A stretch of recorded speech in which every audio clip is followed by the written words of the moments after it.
I'm joined by Sarah Bedford of the Washington Examiner, our go-to person on impeachment. Good morning, Sarah. How are you? Good morning. Thanks for having me.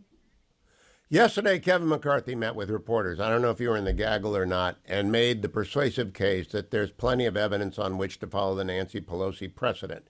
What do you think, and what does it mean? I really don't know what it means to have an impeachment inquiry. I think a lot of Republican lawmakers don't really know either.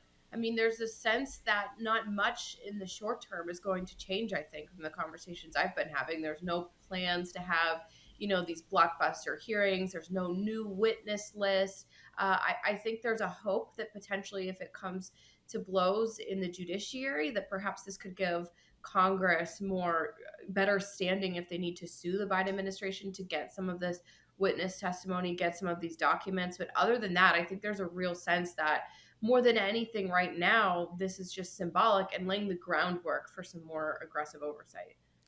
So, what is the core charge in the impeachment? I know what Hunter Biden has done: tax evasion, gun charges, and I think probably Foreign Agent Registration Act issues. But I know there is some evidence that the Biden family got millions of dollars. Do they have anything linking those millions of dollars to the president yet? They don't. And I think that's why you had more of a focus of Republicans talking about the fact that Joe Biden lied to the American public, because lying has been an impeachment standard in the past. So they can sort of point to a precedent, maybe the Bill Clinton precedent, for example. And there's lots of evidence that Joe Biden lied to the American people, because in 2020, he was unequivocal about having never discussed business. He pretended to basically have no knowledge of the fact that his son was working in Ukraine. And there's plenty of evidence that he actually knew quite a bit and, in fact, participated in at least allowing his son to create the appearance of having access, if not outright access. And so I think there's more focus right now on the lying piece, because there is not that evidence right now to prove that Joe Biden benefited directly financially from this work. No, when I'm in D.C., I will occasionally go to that room in the Cafe Milano where stuff happens. That's the room where it happens now, if it's not in the White House or the Capitol. Do they know for sure the president went to that room to see Hunter and his business associate?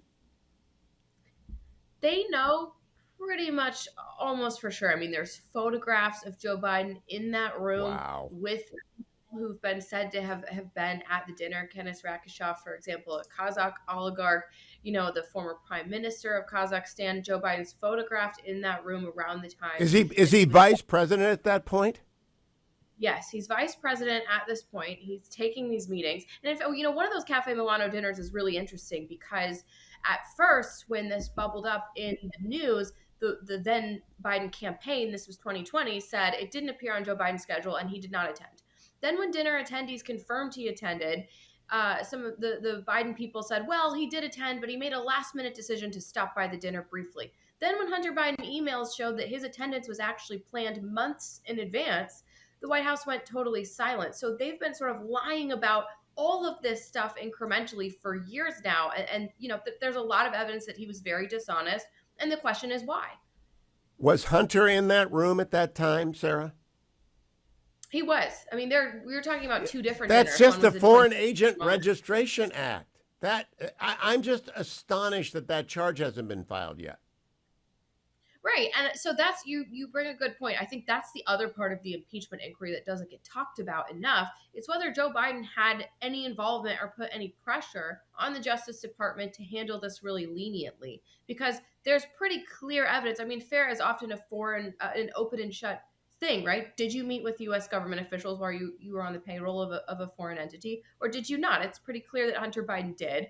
And yet he's been treated so leniently and so differently from the way Trump associates were when they committed very similar offenses. I think there's going to be a look into whether Joe Biden had any involvement in making that happen for his son.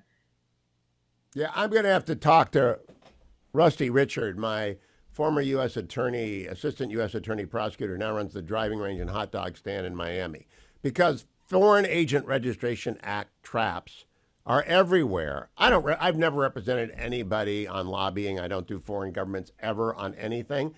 So I don't have to worry about this, but I'm here to tell you it's a big trap. If you don't know what you're doing, I just tell my kids, never work for a foreign government or you're going to be under FARA, right? I mean, this is not hard. Yeah, I mean the parallels with Hunter Biden and Paul Manafort, who ended up spending significant time in prison, are numerous. I mean, Paul Manafort had more than a dozen shell companies. Hunter Biden had more than a dozen shell companies. They both worked in Ukraine. They both didn't register under FARA. They did very similar things, advocating for figures in Ukraine that had been accused of corruption officially by the Ukrainian government. So what they did was extremely similar. But for some reason, after 5 years of investigating, Hunter Biden hasn't faced any consequences for that, and I think the impeachment inquiry will look into why that is.